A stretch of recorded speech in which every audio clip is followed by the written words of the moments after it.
Chapter 5 પરમાણુઓ. Greek તત્વચિંતકોએ સૌપ્રથમ સૂચવ્યું કે દરેક પદાર્થના અવિભાજ્ય કણોનો બનેલો હોય છે. નાના અવિભાજ્ય જે કણો છે તેને પરમાણુઓ તરીકે ઓળખવામાં આવે છે. પરંતુ આ વિચારને અંગ્રેજ રસાયણશાસ્ત્રી જ્હોન ડાલ્ટને જુદા જુદા રસાયણો પર કરેલા શ્રેણીબદ્ધ પ્રયોગો સુધી કોઈ જ વૈજ્ઞાનિકને સમર્થન મળ્યું નહીં. આ પ્રયોગો દ્વારા જ્હોન ડાલ્ટને દર્શાવ્યું કે ખરેખર દ્રવ્ય જે છે એ મૂળભૂત કણોનું બનેલું છે, જેને આપણે પરમાણુઓ તરીકે ઓળખીએ છે. તેને સૂચવ્યું કે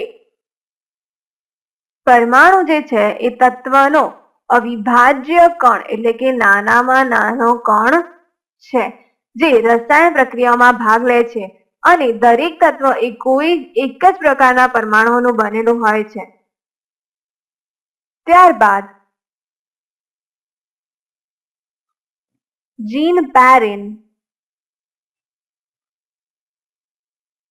વૈજ્ઞાનિક જે હતા તેમણે ઋણ વિદ્યુતભારિત ઇલેક્ટ્રોનની શોધ કરી. પછી જે થોમ્સને છે એને ઇલેક્ટ્રોનની શોધ કરી.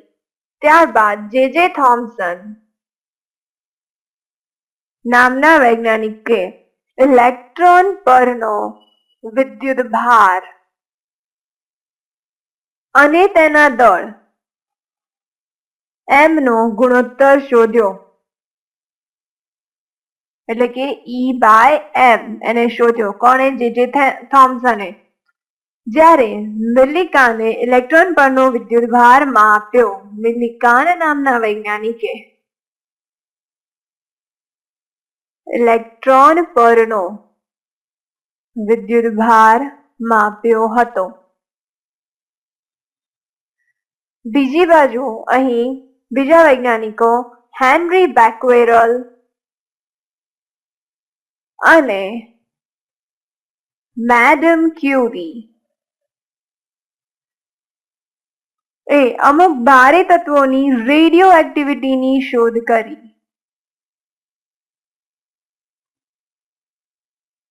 રુથરફોર્ડના રેડિયો એક્ટિવ પ્રયોગો દ્વારા રુથરફોર્ડ નામના વૈજ્ઞાનિકે રેડિયો એક્ટિવના પ્રયોગો દ્વારા પ્રસ્થાપિત કર્યું કે રેડિયો એક્ટિવ વિકિરણમાં ઇલેક્ટ્રોનની સાથે ધન વિદ્યુતભારિત આલ્ફા કણો પણ હોય છે. ઇલેક્ટ્રોન વત્તા આલ્ફા કણો જે ધન વિદ્યુતભારિત હોય છે, અને આ ધન વિદ્યુતભારિત આલ્ફા કણો એ ઇલેક્ટ્રોન કરતા થોડા હજાર ગણા ભારે હોવાની ખબર પડી. આમ આ બધા અવલોકનો જે હતા એ પરથી સાબિત થયું કે પરમાણુઓ હકીકતમાં વિભાજ્ય છે, એ અવિભાજ્ય નથી અને પરમાણુઓ કરતા પણ વધારે મૂળભૂત કણો ઋણ અને ધન વિદ્યુતભારિત જે કણો છે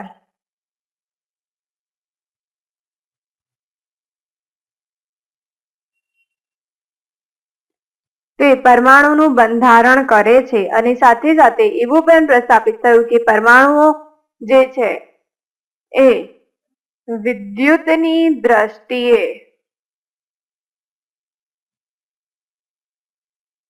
તટસ્થ છે.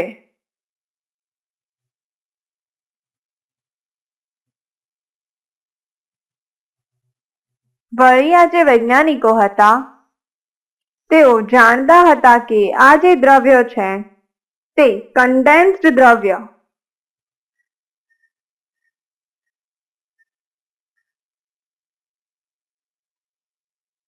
જે આ ઘન પદાર્થ, પ્રવાહી પદાર્થ અને વધારે ઘનતા ધરાવતા વાયુઓ તેમના તાપમાનને અનુરૂપ વિદ્યુત ચુંબકીય વિકિરણોનું ઉત્સર્જન કરે છે. તેમાંથી વિદ્યુત ચુંબકીય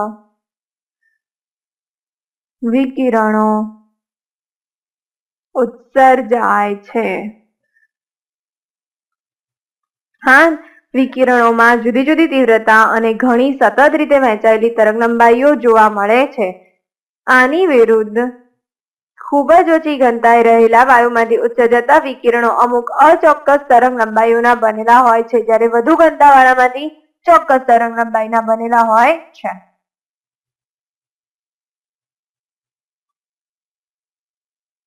હવે જોઈએ થોમ્સનનું plum pudding model. Electron alpha કણો પરમાણુના વિદ્યુતકીય તટસ્થતાની શોધ સૂચવે છે. પરમાણુ સમાન પ્રમાણમાં ધન વિદ્યુતભાર અને ઇલેક્ટ્રોનનો બનેલો છે. આ હકીકતને આધારે થોમ્સન નામના વૈજ્ઞાનિકે તેનું પરમાણુ મોડેલ રજૂ કર્યું. તેના મત મુજબ પરમાણુનો ધન વિદ્યુતભાર તેના નાના ગોળાકાર અવકાશમાં સમાન રીતે વહેંચાયેલો હોવો જોઈએ અને ઇલેક્ટ્રોન તેમાં ચોક્કસ રીતે વિતરિત થયેલા હોવા જોઈએ.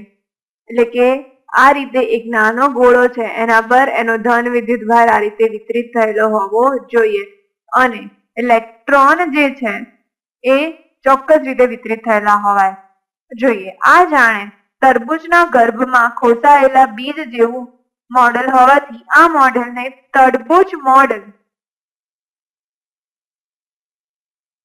તરીકે ઓળખવામાં આવે છે અથવા તો પ્લમ પુડિંગ મોડેલ કહે છે. અહીંયા એને કીધું ઇલેક્ટ્રોન જે છે એ આની આજુબાજુ આ રીતે આવેલા હોય. આ મોડેલને પ્લમ પુડિંગ મોડેલ કહેવામાં આવે છે કે અહીંયા ધન વિદ્યુતભાર અહીંયા હોય ને આટલા ભાગની અંદર ઇલેક્ટ્રોન ગમે ત્યાં વિતરિત થયેલા હોય. પણ આ મોડેલ જે છે તે મોડેલની અમુક મર્યાદાઓ હતી. સ્થિત વિદ્યુતશાસ્ત્રના નિયમ અનુસાર વિદ્યુતભારોનું સ્થિર વિતરણ શક્ય નથી. એને કીધું કે વિદ્યુતભારો કેવા હોય? સ્થિર. પણ અહીંયા ઘડી સ્થિર વિતરણ જે છે એ શક્ય નથી. કોનું? વિદ્યુતભારોનું. પરમાણુ ઇલેક્ટ્રોન તેમાંના ધન વિદ્યુતભારને કારણે કુલંબીય બળ અનુભવે. પરિણામે ન્યૂટનના ગતિના બીજા નિયમ અનુસાર તેઓ પ્રવેગિત ગતિ કરે. પરંતુ મેક્સવેલના વિદ્યુતચુંબકીય વાદ અનુસાર પ્રવેગિત વિદ્યુતભાર સતત રીતે વિકિરણનું ઉત્સર્જન કરે તો પછી કેવી રીતે સ્થિર પરમાણુ સતત રીતે અવિરતપણે ઉર્જાનું ઉત્સર્જન કરી શકે? ઇલેક્ટ્રોન જે છે એ ધન વિદ્યુતભાર પ્રત્યે આકર્ષણ ધરાવે છે. આને કારણે જો તે છે એ આ રીતે અહીંયા આગળ પ્રવેગિત ગતિ કરે અને આ જે પ્રવેગિત ગતિ કરતો ઇલેક્ટ્રોન જે છે એ પોતાનામાંથી સતત રીતે ઉર્જાનું ઉત્સર્જન કરતો હોય. પણ અહીંયા તો કીધું કે ઇલેક્ટ્રોન સ્થિર છે તો એ ઉર્જાનું ઉત્સર્જન ક્યાંથી કરતો હશે? એ જ રીતે પ્રાયોગિક અસતત તરંગલંબાઈના વિકિરણના ઉત્સર્જનના અવલોકનની વિરુદ્ધ છે. એટલે કે આમાંથી વિકિરણનું ઉત્સર્જન થતું હોય છે પણ આ જો મોડેલ હોય તો આમાંથી કોઈ વિકિરણનું ઉત્સર્જન થાય નહીં. અને પરમાણુ મોડેલ આ જે છે એના આવા બધા પ્રશ્નો હતા કે જેની મર્યાદાઓ હતી.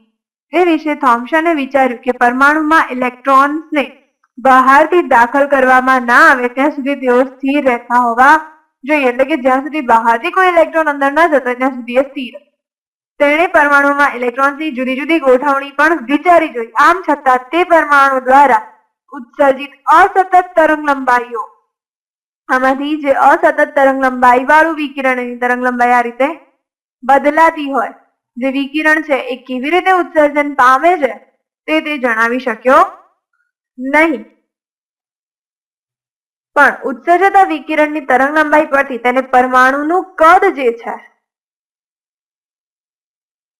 તે નક્કી કર્યું જે 10⁻10 મીટરના ક્રમનું છે એમ એને દર્શાવ્યું.